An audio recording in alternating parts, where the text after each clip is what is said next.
میں بہت مجبور ہوں، آپ کو اللہ نے وسیلہ بنایا میرا، بس یہی وسیلہ کافی ہے۔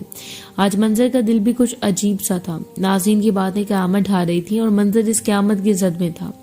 اس کا دل پگھلتا جا رہا تھا اور اس نے اپنے دل کی سن کر آخر ناظرین سے کہہ دیا کہ وہ اس اپنا سمجھ کر سب کچھ شیئر کر سکتی ہے، یہ جانتے ہوئے کہ وہ برائے نام مگر طوائف تو ہے اور وہ اس کے پیشے کے حوالے سے معاشرہ کن کن دو رخے خیالات کا عکاسی ہے۔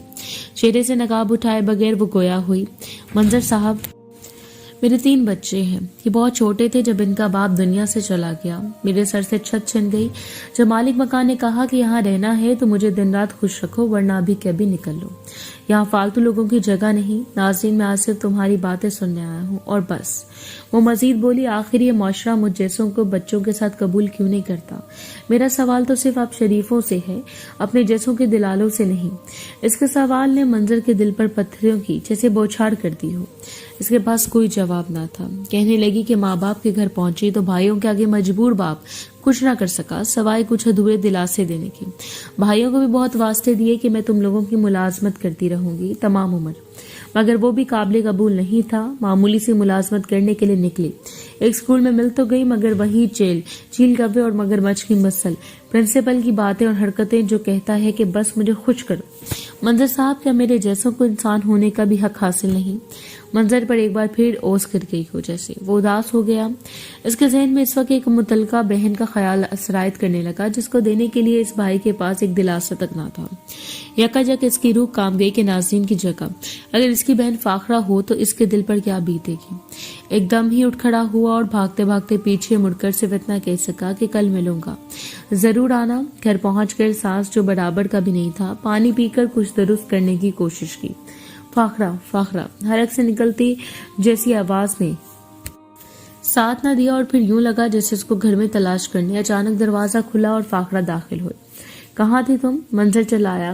بھائی میں تو صرف 7 والوں کی طرف گئی تھی سہیلی کو اپنا سی وی دینے۔ نہیں میری بہن، تم کیوں سی وی دو گی؟ تمہارا بھائی زندہ ہے ابھی۔ اور یہ کہہ کر فاخرہ کو گلے لگا کر پھوٹ پھوٹ کر رونے لگا۔ دوسرے دن چوراہے پر پہنچتے ہی دیکھا کہ ناظرین حسب سابق بڑکا اوڑے انتظار میں کھڑی تھی۔ چلیے صاحب، کہاں چلنا ہے؟ زیادہ دور تو نہیں؟ منظر گرا ہو گیا، بمشکل بول سکا، ہاں ناظرین بہت دور۔ کہنے لگی کتنی دور صاحب؟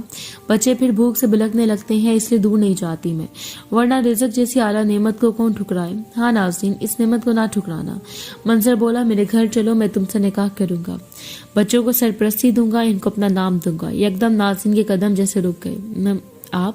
ہاں ناظرین، میں تم سے وعدہ کرتا ہوں تمہیں کم صحیح لیکن عزت کی روٹی دوں گا۔ مجھے معاف کرنا کہ تمہیں ایک پیشہ ور سمجھ کر اتنا کچھ کرتا رہا۔ ہم مل بانٹ کر مشکل وقت بھی گزار لیں گے اگر تم ساتھ دو گی۔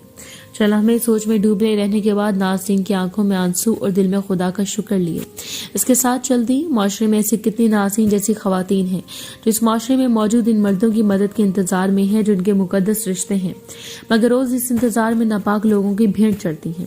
خدارا مرد کچھ احساس کریں کہ ان کا یہ معاشرہ اگر صرف ان کا ہے تو ان پر بڑی ذمہ داری عائد ہوتی ہے کہ وہ عورتوں کو جیسے مرضی روپ میں لیکن عزت دیں۔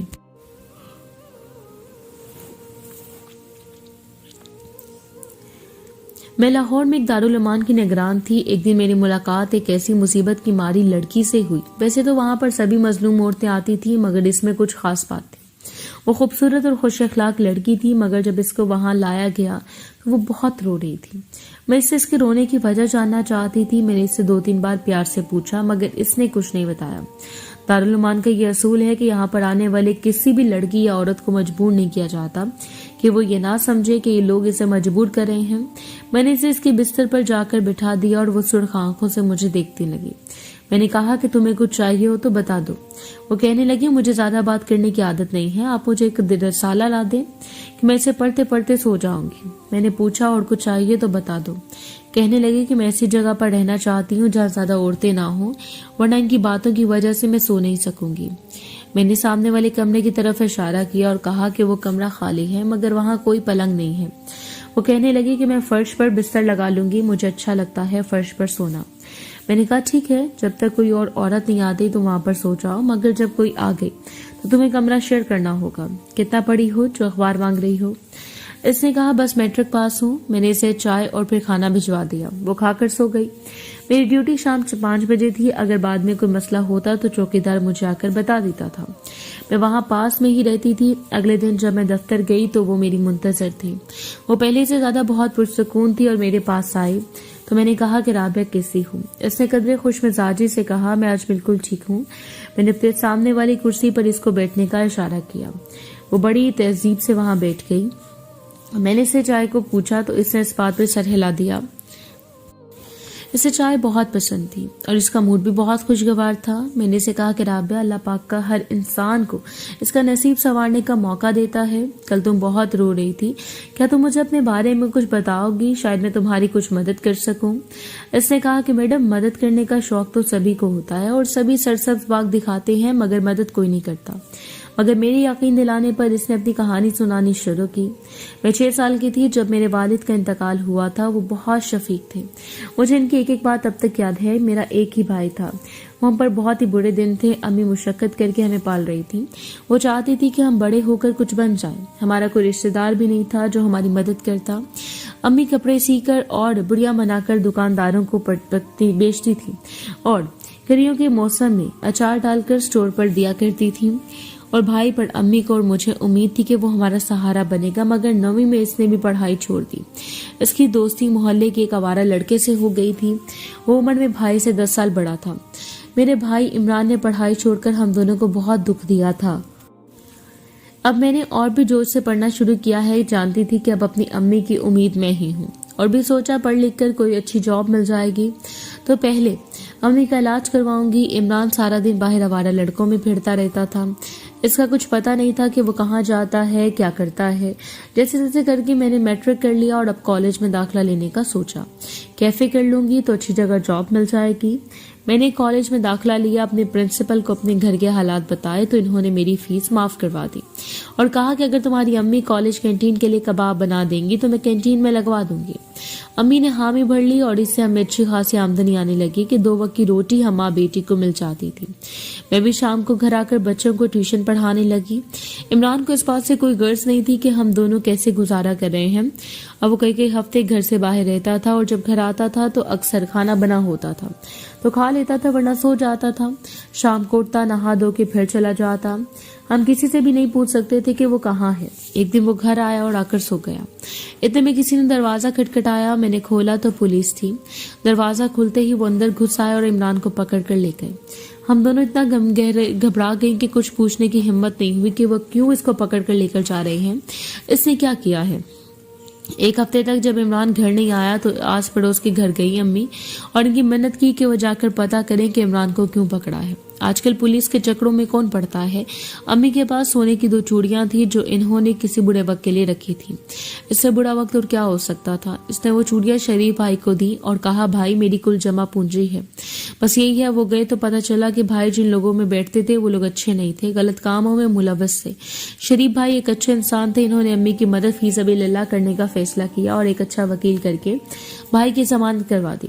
عمران اب اپنے کیے پر بہت شرمندہ تھا. وہ امی کو مجھ سے معافیا مانگ رہا تھا کہ وہ اپنے گھر کی زمینداروں سے بھٹک گیا تھا اور اب اس نے پھر ایک اچھا انسان بننے کا وعدہ کیا تھا. ہمارے کہنے پر اس نے ان برے لوگوں کے بارے میں ساری معلومات پولیس کو دے دی تھی.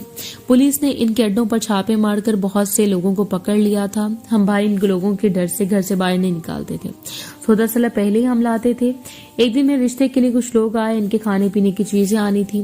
امی ان کے پاس سے نہیں جا سکتی تھی اور میں اس لیے نہیں جا سکتی تھی کہ وہ کیا سوچیں گے کہ بھائی کے ہوتے ہوئے میں جا رہی ہوں. عمران نے کہا کہ مجھے پیسے دو, میں لا کر دیتا ہوں. امی نے پیسے دیے اور کہا کہ سامنے والی بیکری سے لے آنا. عمران چلا گیا مگر وہ وقت ہماری بدقسمتی کا تھا کہ وہ لوگ اس کے انتظار میں تھے کہ انہوں نے اسے دیکھ لیا تھا کہ گولیوں کی بوچھاڑ کر دی. مہمان بھی انتظار کر کے چلے گئے. امی نے جانواز بچھائی اور اللہ سے دعا کرنے لگی. میں نے باہر گلی میں لوگوں کا شور سنا تو میرا دل بھی ڈر گیا مگر میں نے بھی امی سے کہنا مناسب نہیں سمجھا کہ اتنے میں دروازے پر دستک ہوئی. امی نے ڈرتے دل کے ساتھ دروازہ کھولا تو کسی نے کہا گلی کے کونے پر تمہارا بیٹا بے ہوش پڑا ہے. امی اور میں بھاگتے ہوئے گئے تو زخمی حالت میں پڑا تھا. کوئی اس کو اٹھا کر ہسپتال نہیں لے جا رہا تھا.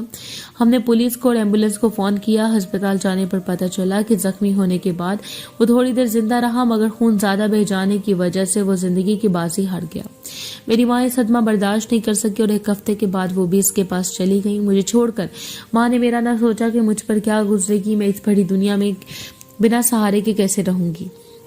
1 ماہ تک محلے کی عورتیں میرے ساتھ باری باری رہیں، مگر کوئی کب تک سنبھالتا مجھے. کالج کے دنوں میں ایک لڑکا تھا جو مجھے پسند کرتا تھا. اس نے مجھے کہا تھا کہ وہ مجھے شادی کرے گا، مگر اپنی پڑھائی مکمل کرنے کے بعد. مگر میرے پاس اس کا نمبر نہیں تھا. میں کالج گئی اور وہاں سے اس کا نمبر لے کر اس سے فون کیا اور اس کو ساری بات بتائی. تو اس نے یہ کہہ کر شادی کرنے سے انکار کر دیا کہ وہ کسی ایسی لڑکی سے شادی نہیں کرنا چاہتا تھا کہ جس کے بھائی کا تعلق کسی گروہ سے رہا ہو اور وہ اس گروہ کے ہاتھوں قتل بھی ہوا ہو. میرے اوپر یہ پہاڑ کیا کم تھے کہ میں اس بڑی دنیا میں اپنے خاندان کو کھو بیٹھی تھی کہ میرے سپنوں کے شہزادے نے بھی میرا ساتھ چھوڑ دیا. پھر میں اپنی ایک بہت ہی گہری دوست رقیہ کے گھر گئی کہ شاید اس کے گھر میں مجھے پناہ مل جائے، مگر اس کے گھر والوں نے بھی انکار کر دیا. اس کے ماموں نے کہا کہ دارالعلوم چلی جاؤ، وہاں تمہیں چھت مل جائے گی. اس جگہ کے بارے میں بہت سی باتیں سنی ہوئی تھی، مگر مجھے یہاں اب جیسے مہربان اور ہمدرد دوست مل گئے. اس کی کہانی سن کر مجھے اس سے اور ہمدردی ہونے لگی. ایک دن مجھے لینے میرا بھائی شہریار آیا اور مجھ سے پوچھنے لگا کہ کیا یہاں کوئی رابعہ نام کی لڑکی ہے. میں نے پوچھا کیا تم اسے جانتے ہو؟ اس نے مجھے بتایا کہ وہ اور رابعہ کالج میں پڑھتے تھے. میں سمجھ گئی کہ وہ لڑکا کوئی اور نہیں، میرا اپنا بھائی تھا جس نے اسے چھوڑا تھا. میں نے کہا بھائی وہ اب بھی تم سے پیار کرتی ہے اور تم سے اسے شادی کر لو. مگر وہ بولا کہ نہیں، میں ایسی لڑکی سے شادی نہیں کر سکتا جو دارالعلوم میں رہتی ہو. میرا رشتہ آیا اور منگنی ہو گئی اور چند مہینوں بعد ہی میں نے رخصت ہو کر امریکہ چلے جانا تھا. میں نے رابعہ کو کچھ نہیں بتایا اور میں شادی ہو کر امریکہ آ گئی. میری شادی کو 15 سال ہو گئے اور میں اپنے شوہر اور بچوں کے ساتھ بہت خوش ہوں. مگر مجھے جب بھی رابعہ کا خیال آتا ہے، میں نے پڑھائی سے کہا، بھائی سے بھی کہا کہ مجھے دارالعلوم سے پتہ کر کے اس کے بارے میں بتاؤ، مگر اس نے مجھے کبھی کچھ نہیں بتایا. رابعہ سچ کہتی تھی، مدد کرنے کا شوق تو سبھی کو ہوتا ہے اور سبھی سرسبز باغ دکھاتے ہیں، مگر مدد کوئی نہیں کرتا.